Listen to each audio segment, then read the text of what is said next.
যারা সম্পর্কে আছো বা যাদের বিয়ে হয়ে গেছে তাদের কমন প্রবলেম হলো যে পার্টনার ইগনোর করছে। ভালোবাসা তোমার পক্ষ থেকে দিনের পর দিন বাড়ছে, তুমি তাকে সমস্ত রকমভাবে ভালো রাখার চেষ্টা করছো, কিন্তু তাকে ভালো রাখতে পারছো না। আমি আজকে তোমাদের সাথে রিভার্স সাইকোলজি নিয়ে কথা বলবো। যদি তুমি ঠিক করে মেনে চলতে পারো, যদি ঠিক করে ফলো করতে পারো, আমি বলছি আজ থেকেই তুমি রেজাল্ট পাবে। মিলিয়ে দেখে নিও রিভার্স সাইকোলজিটা আসলে কি। দেখো, কাউকে যদি বলা হয় যে তুমি দ্রুত গাড়ি চালাবে না, দেখবে সে কিন্তু দ্রুত গাড়ি চালানোর খুব চেষ্টা করবে। ছোটবেলায় বাচ্চাদের কিন্তু দেখতাম, বা আমি নিজেও, আমার নিজের জামাটার থেকে বেশি পছন্দ হতো অন্যের জামা, অন্যের জুতো। মনে হতো আমারটা বোধহয় বেশি ভালো হয়নি কেনা। এই যে মানসিকতাটা, এবং যখন মানুষ বড় হয়ে যায় তখনও তাদের কি মনে হয় যে আমার পার্টনার বোধহয় ভালো নয়, অন্যদেরটা বোধহয় ভালো। একটা কথা তো ভীষণই প্রচলিত ছেলেদের ক্ষেত্রে স্পেশালি, নিজের বউই খারাপ, বাকি সবার বউ ভালো।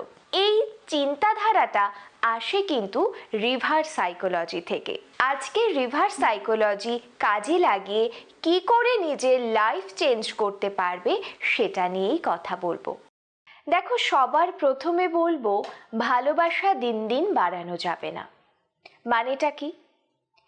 দেখা যায় যে দুজনের মধ্যে একজনের ভালোবাসা দিন দিন বাড়ছে, একইভাবে তোমার পার্টনারের ভালোবাসা দিন দিন কমছে। তুমি যখন তাকে অনেক বেশি কিছু দিতে যাবে, তোমার একই সাথে এক্সপেকটেশনটাও কিন্তু বাড়তে থাকবে।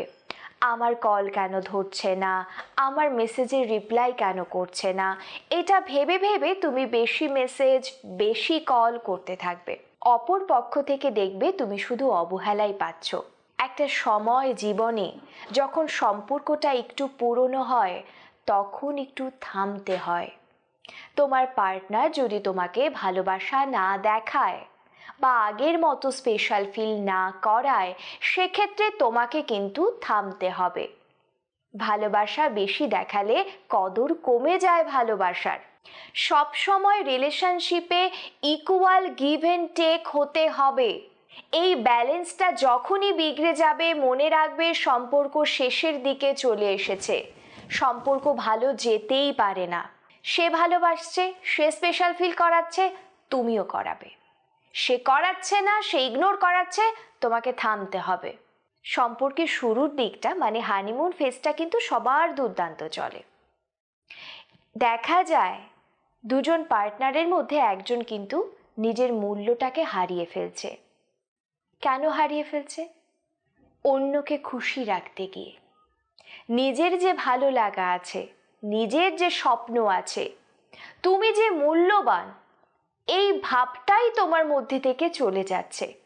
তুমি পছন্দের কিছু খেলেও তোমার পার্টনারের কথা বসে বসে ভাবছো, আহারে ওর কি পছন্দ এই খাবারটা, ও কি ভাবছে। তুমি ভাবছো ও কখন তোমাকে সময় দেবে। তোমার নিজের যে এত মূল্যবান সময় নষ্ট করছো সেটা ভাবছো, এবং তুমি দিনে দিনে নিজের মূল্যটা কমাচ্ছ।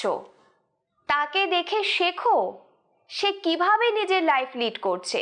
তার গোল অ্যাচিভ করতে হবে, তার এখানে কাজ করতে হবে, এখানে পার্টি অ্যাটেন্ড করতে হবে, এটা তার খুশি, এটা তার খুশি। তুমিও এবার থেকে নিজেকে মূল্য দিতে শুরু করো। যেই মুহূর্ত থেকে তুমি নিজেকে মূল্য দিতে শুরু করবে, সে বুঝতে শুরু করবে আরে মানুষটা তো চেঞ্জ হয়ে গেছে, হঠাৎ করে কি হলো। নাম্বার 3, বোঝানো বন্ধ করো। এই যে ঝগড়া হচ্ছে, অশান্তি হচ্ছে, তুমি ভাবছো যে পরের দিনই হয়তো সে চেঞ্জ হয়ে যাবে তুমি যখন তাকে সুন্দর করে বোঝাবে। তোমার কথার তো সে গুরুত্বই দেয় না, তোমার কথা সে বোঝার চেষ্টাই করে না। তাহলে নিজের এনার্জি কেন নষ্ট করছো? তাকে বারবার বারবার করে গোল গোল করে না বুঝিয়ে, যখন দেখছো সে বুঝছে না, তখন চুপ করে যাও, কথা বলা বন্ধ করে দাও। সে কন্টাক্ট না করলে কন্টাক্ট করো না। তোমার একার রেসপন্সিবিলিটি নয় রিলেশনশিপটা চালিয়ে নিয়ে যাওয়া, এটা ম্যারেজের ক্ষেত্রেও প্রযোজ্য। তোমার পার্টনার এফোর্ট দিচ্ছে না, তুমি কেন শুধু করে যাবে? যেই মুহূর্ত থেকে তুমি বোঝানো বন্ধ করবে, দেখবে তুমি অনেক বেটার ফিল করছো। এটা মাস্ট ফলো করো। নাম্বার 4, ভীষণ রকম ইম্পর্টেন্ট, তোমার বুক ফেটে যাক, কিন্তু ইমোশন দেখিও না। তার খারাপ ব্যবহার, খারাপ কথা তুমি সহ্য করে করে আজকে এই জায়গায় দাঁড়িয়ে আছো। তুমি আজকের ভিডিওটা দেখছো এই জন্য যাতে কালকের দিনটা তোমার ভালো যায়।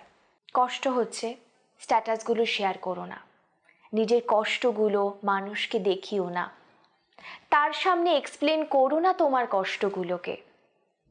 তুমি যত তোমার কষ্টগুলোকে তাকে বোঝানোর চেষ্টা করবে, দেখবে তোমার কষ্ট তো বুঝছেই না, সে আরও রুড বিহেভ করছে।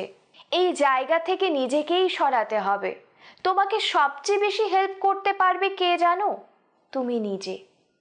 এই জায়গা থেকে সরে আসো। নিজের কষ্টগুলো, ইমোশনগুলো বলো না।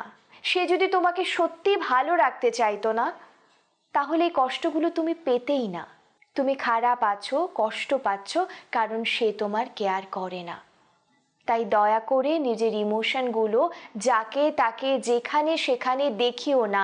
এটা এতটা সস্তা নয়। এই সাইকোলজির 4টা পয়েন্টকে অ্যাপ্লাই করো। আমি বলছি একটু সময় লাগতে পারে, কিন্তু তোমার সম্পর্ক অনেক ভালো থাকবে। প্রত্যেকে অনেক ভালো থেকো।